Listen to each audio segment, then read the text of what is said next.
if you have several classes to solve a problem, you have to think about container where you can keep these classes and use them. In Java, you can do this by defining packages. Also, Java provides a very rich set of package covering a variety of area application, including basis of input, output, and networking and databases. So you will use some of these packages in this video. So we will also discuss interface. One of Java useful feature, if we take object orientation into consideration, an interface in Java is a subset of public method of a class. The implementation of class is the code that make up those methods. In Java, the meaning of interface is different from the meaning in object orientation.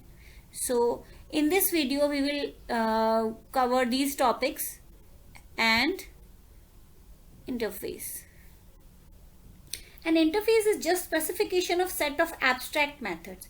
If a class implements the interface, then it is essential for the class to provide an implementation for all of the abstract methods in the interface. You can use interfaces to overcome the limitation of non-availability of multiple inheritance, because in Java, a class can implement many interfaces. So packages, let's go back to the package. So package are container for classes. They are used to keep the class namespace compartmentalized. For example, package allow you to create class named list, which you can store in your own package without concern that it will collide with some other class name list stored elsewhere. Packages are stored in hierarchical manner and are explicitly imported into a new class definitions. If you want to see this in practical, so let's see here. Here is a project. Here is we are going to the project, and you can see there Java. This is a project name and source packages, and I already made a package. Here it is Shiva Foundation. And today I made another package. Here is my pack, and in this I made this file student.java. Let's make another package, okay, so it will understand better. So I'm going to here source packages, and I'm right clicking there, and new, we need package, Java package.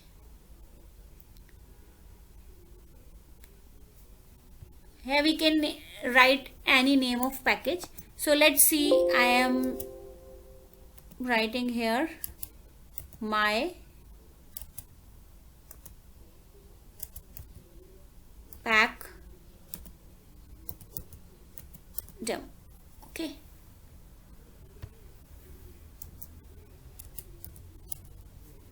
And this is my new package. So here you can see, here is one new package. So these are in a hierarchical order. This is, so you can see here, and in these packages, these files are there. So let's make one file in this package, new and Java class. So let's say I am taking the class here student. I want to show you the difference. Here is student. I am finishing this.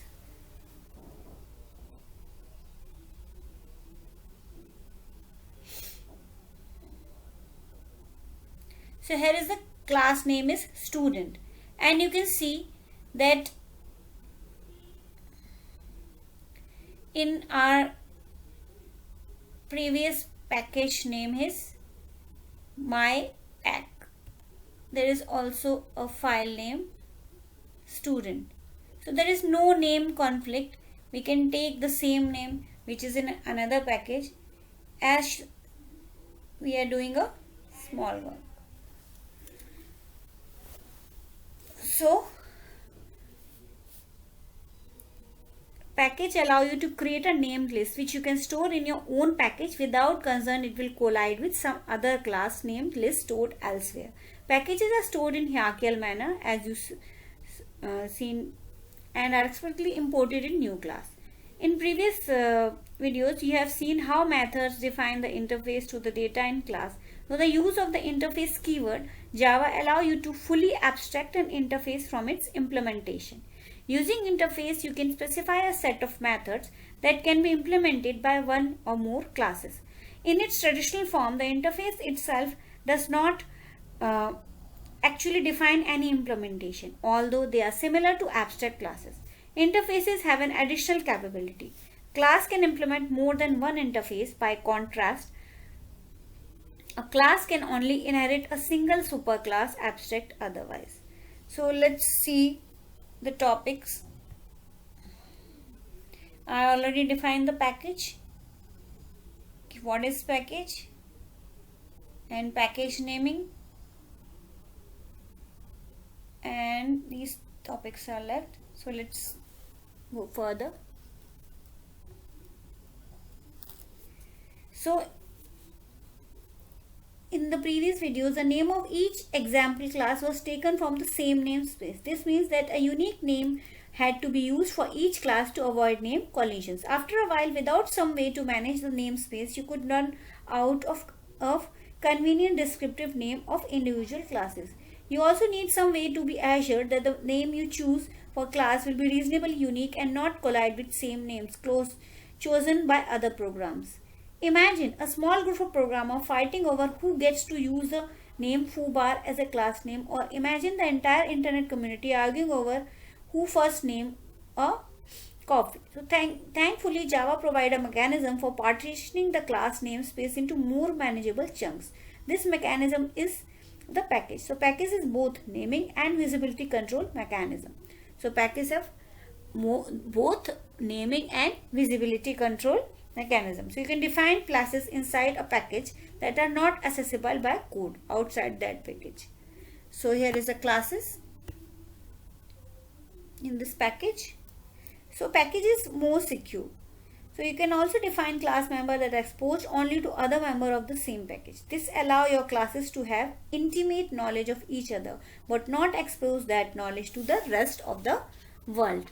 So let's define the package. To create a package is quite easy. Simply include a package command as the first statement in a Java source file, and any classes declared within that file will belong to specific package. Package statement defines a namespace in which classes are stored. If you omit the package statement, the class names are put in the default package which has no name. If you don't take any name of the package, then it will go to the default package which has no name. This is why you have not had to worry about package before now. While the default package is fine for short sample programs, it is inadequate for real applications. Most of the time, you will define a package for your code. So this is a general form of package statement. Package, you can write it pkg or here we are taking the name mypack. You can take the name pkg also is the name of package. For example, here is the package name is mypack. So package, here is package and mypack. So Java uses file system directory to store packages. For example, the .class files for classes you declare to be a part of my package must be stored in directory called my package. Remember, the case is significant and the directory name must match the package name exactly. More than one file can include the same package statement, and the package statement simplify to which package the classes defined in a file belong. It does not include other classes in other files from being part of the same package. Most of the real-world packages are spread across many files. You can create a hierarchy of packages to do simply separate each package name from one above it by use of a period. A general form of multi-level package statement is like package, and here we write my package 1 and in bracket dot package 2 and package 3. So package hierarchy must be reflected in the file system of your Java development system. For example, a package declared is package java.awt image needs to be stored in Java AWT image in a window environment. Be sure to choose your package names carefully. You cannot rename a package without renaming the directory in which the classes are stored. So our next topic is class path. Packages are mirrored by directories. This raises an important question: how does the Java runtime system know where to look for packages that you create? So the answer was three parts. First, by default, the Java runtime system uses the current working directory as its starting point. Thus, if your package is in subdirectory of the current directory, it will be found. Second, you can specify a directory path or path by setting the class path environment variable. Third, you can use the class path option with Java and Javac to specify the path to your classes. For example, package my pack. In order for program to find my pack, one of the three things must be true. Either the program can be executed from directory immediately above my pack, or the class path must be C to include the path my pack, or the class path option must specify the path to my pack when the program is run via Java. When the second two options are used, the class path must not include my pack itself. It must simply specify the path to my pack. For example, in a window environment, if the path to my pack is C and my programs, C/my program Java/my pack, then the class path to my pack is C/my programs and Java. The easiest way to try example shown here is to simply create the package directory below your current development directory. Put the .class files into the appropriate directory and then execute the program from the development directory. This is the approach used in the example. So here you can see here public class student, string name and string here. So this is all.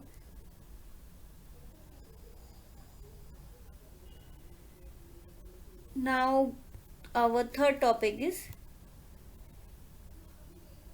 package naming is covered. Accessibility of packages, access protection, accessibility. So let's come back to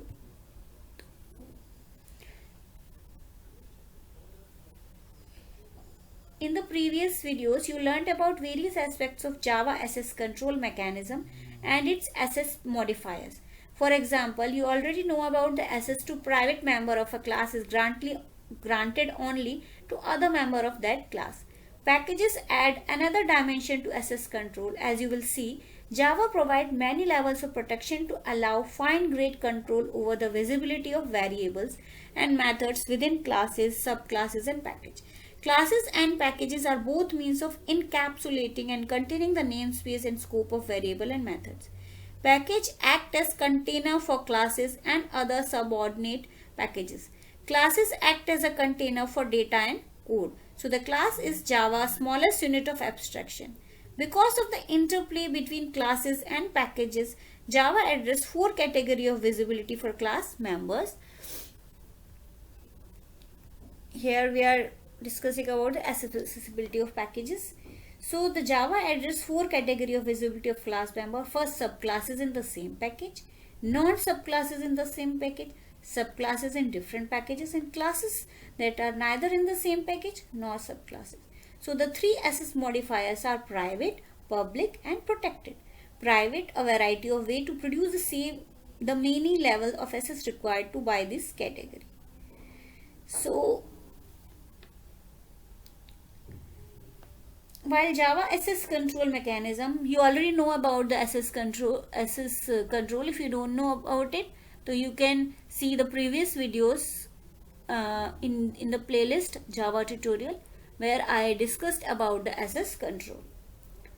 So while access control or access specifiers or modifiers, while Java access control mechanism may seem complicated, we can simplify it as follows. Anything declared public can be accessed from anywhere. Anything declared private cannot be seen outside of its class. When a member does not have an explicit access specification, it is visible to subclasses as well as to other classes in the same package. This is the default access. If you want to allow an element to seen outside your current package but only to classes the subclass or class directly, then they declare that element protected. So a non-nested class has only two possible access levels, default and public. When a class is declared as public, it is accessible by any other code. If a class has default access, then it can only access by other code within its same package. When a class is public, it must be the only public class declared in the file, and the file must have the same name as the class. So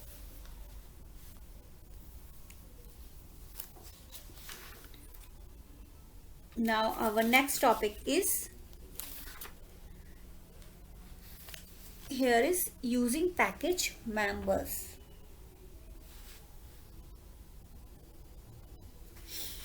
Using package members. So this is the topic. I hope you can understand about the accessibility of package. And using package members. Only public package member are accessible outside the package in which they are defined. To use a public package member from outside its package, one or more file, following things to be done. Refer to the member by its long qualified name and import the package member. So import the package member. So here is the referring to a package member by name or import the entire package. Each of these appropriate for different simulations explained below here. Referring to a package member by name. So far in the example, in this course we have referred to classes by their simple name. You can use package member's simple name if the code you are writing is the same package as the member. If the member package has been imported, however, if you are trying to use a member from a different package and that package has not been imported, you must use the member's qualified name, which includes the package name. For example, this is the qualified name for the rectangle class declared in the graphic package in the previous example. So graphics.rectangle. You can use this long name to create an instance of graphics rectangle like this graphics.rectangle myrect equal to new graphics.rectangle.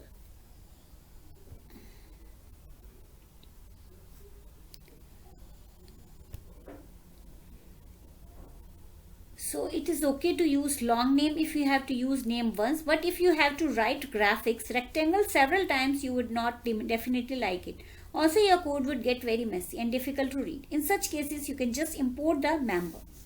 And second one is import a package member. So import a specific member into the current file. You have to put an import statement at the beginning of the file before defining any class or interface definitions. Here is how you would import circle class and graphic package created in the previous section. So import graphic.circle. I will explain with the help of program also. To import graphic.circle. Now you can refer to the circle class by simple name circle my circle equal to new circle and creating object of circle class. So this approach is good for situation in which you use just a few members from the graphic package. But if you have to use many classes interfaces from package, you should import the entire package. So here is importing an entire package. To import all classes and interfaces contained in a particular package, use import statement with asterisk. For example, import a whole graphic package, write statement import graphic dot star. And so now you can refer to any class or interface in the graphic package in short name as circle, my circle, new circle, and this. So the asterisk in the import statement can be used only to specify all the classes within a package as shown. It cannot be used to match only subset of the classes in a package. So with the import statement, you can import only a single package member or entire package. For your convenience, the Java runtime system automatically import two entire packages, java.lang package or current package by default. So resolving name conflict. So there may be situation in which a member in one package shares the same name with member in another package. Both packages are imported. In this situation, you must refer to each member by its qualified name. For example, the previous example defined a class named rectangle in the graphics package. The java.aw package class also contains rectangle class. If both graphics and java.aw have been imported, in this case the following is the ambiguous rectangle tract. In such situation, you have to be more specific the use of member's qualified name to indicate exactly which rectangle class you want. For example, if you want rectangle to graphic package, then write graphics.rectangle rect. And if you rectangle class AW package, then write java.aw rectangle rect. So Java does not support multiple inheritance, but if you have some implementation which needs solution similar to multiple inheritance implementation, this can be done in Java.